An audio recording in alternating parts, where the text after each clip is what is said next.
26 જાન્યુઆરી આ બંને અવસરો ગાંધીનગર થતા હતા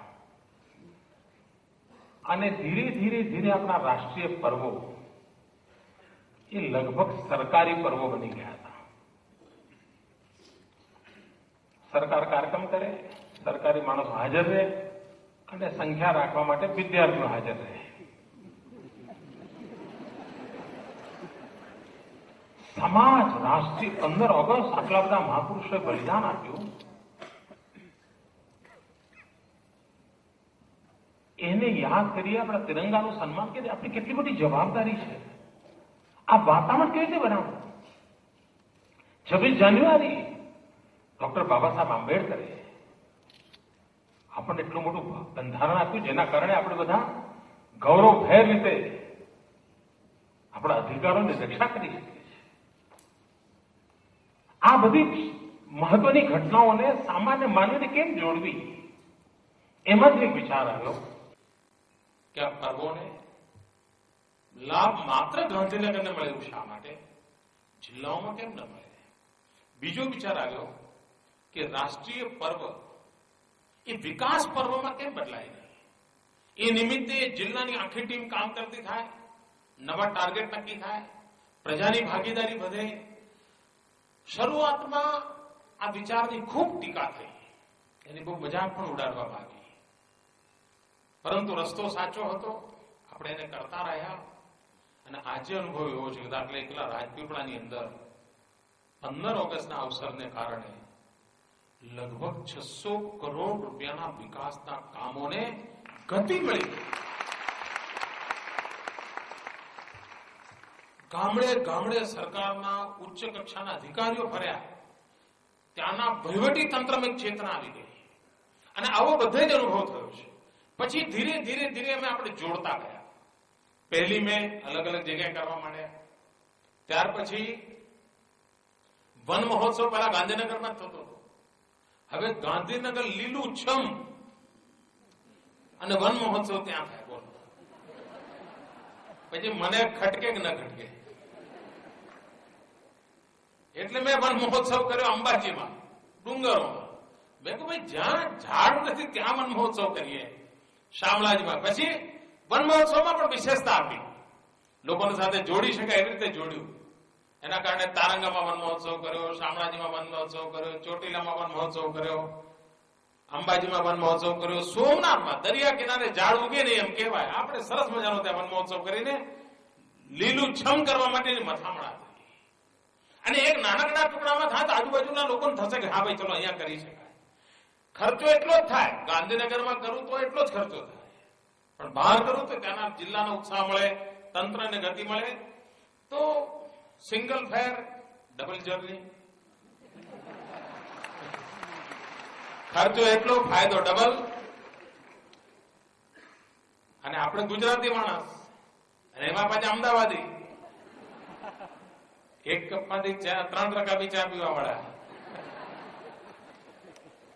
એટલે વધુમાં વધુ ફાયદો મળે એવા વિચારમાંથી વહીવટી તંત્ર દોડતું થાય, રાષ્ટ્રીય પર્વોમાં જન ભાગીદારી વધતી જાય, એના માટેના ભાગરૂપે એક વિચાર આવ્યો અને સદનસીબે ગુજરાતે વિચારને વધાવી લીધો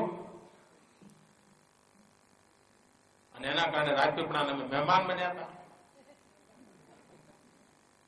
નેક્સ્ટ. માનનીય મુખ્યમંત્રી શ્રી, નમસ્કાર. હું શાહજી રમેશકુમાર સુરત જિલ્લાની પ્રેસિડેન્સી શાળામાં 10મા ધોરણમાં અભ્યાસ કરું છું. સૌપ્રથમ તો આ શિક્ષક દિન નિમિત્તે આપને શુભકામના. મારો પ્રશ્ન એ છે કે તમને મુખ્યમંત્રીના બદલે શિક્ષક બનાવ્યા હોત તો શું તમને પસંદ પડત અને શું તમે સારા શિક્ષક બની શક્યા હોત?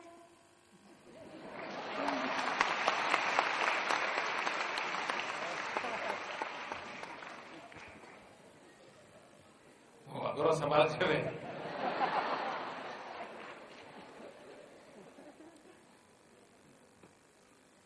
હું મુખ્યમંત્રી ન બન્યો હોત તો શું બનત?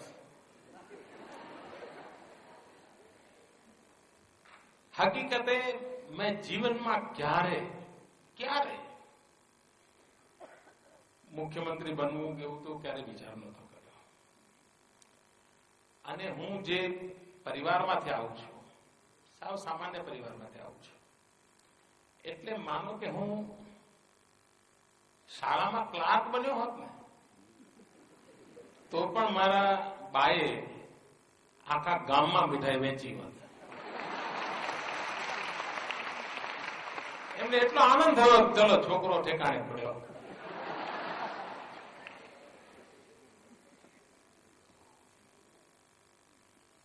હું શિક્ષક તરીકે સફળ થયો હોત કે નહીં એ કહેવું અઘરું છે, પરંતુ મૂળતઃ મારા સ્વભાવનો હું જયારે જાતે અધ્યયન કરું તો એક બાબત તરફ મારું ધ્યાન જાય છે કે મને જ્યારે જે જવાબદારી મળી હોય તો એમ માનું કે ઈશ્વર મારી પાસે કંઈક કામ કરાવવા માંગે છે. આ મારો મનમાં પહેલો ભાવ આવે છે કે ઈશ્વરની ઈચ્છા છે કે આ કામ હું કરું, માટે મને પસંદ કર્યો છે. અને બીજો મારો સ્વભાવ આ રહ્યો છે કે જે કામ મળે એમાં બરાબર ખપી જ જવાનું, પછી આજુબાજુ જોવાનું નહીં. અને એટલી હદે હું એમાં ખૂંપી જાઉં કે એનો કોઈ સીમા ના હોય. એ સ્વભાવ છે કદાચ એના કારણે હું સફળ થયો હોત કે નહીં મને ખબર નથી, પણ નિષ્ફળ તો ન જ જાત એટલું મને ચોક્કસ વિશ્વાસ. પણ મારે મન શિક્ષકની સફળતા, દાખલા તરીકે હું મુખ્યમંત્રી બન્યો અને મારા મનમાં એક ઈચ્છા એવી હતી કે હું મારા બધા શિક્ષકોને બોલાવું, એવી ઈચ્છા હતી મને. સામાન્ય રીતે આજનો યુગ એવો છે કે અહીંયા જે મોટી ઉંમરના બેઠા હશે ને એ પરણ્યા હશે ને તો એ પોતાના શિક્ષકને લગ્નનું નિમંત્રણ નહીં આપ્યું હોય, એની યાદ જ નહીં આવી હોય. એને કોઈ ફેક્ટરીનું ઉદઘાટન કર્યું તો પોતાના શિક્ષકને યાદ નહીં કર્યા હોય. એનો અર્થ એ કે વિદ્યાર્થીનો દોષ નથી, એ શિક્ષક એવો વિદ્યાર્થી તૈયાર ન કર્યો કે જે શિક્ષકને પ્રત્યેક પળ શિક્ષક યાદ આવે એવો વિદ્યાર્થી તૈયાર ના કરે.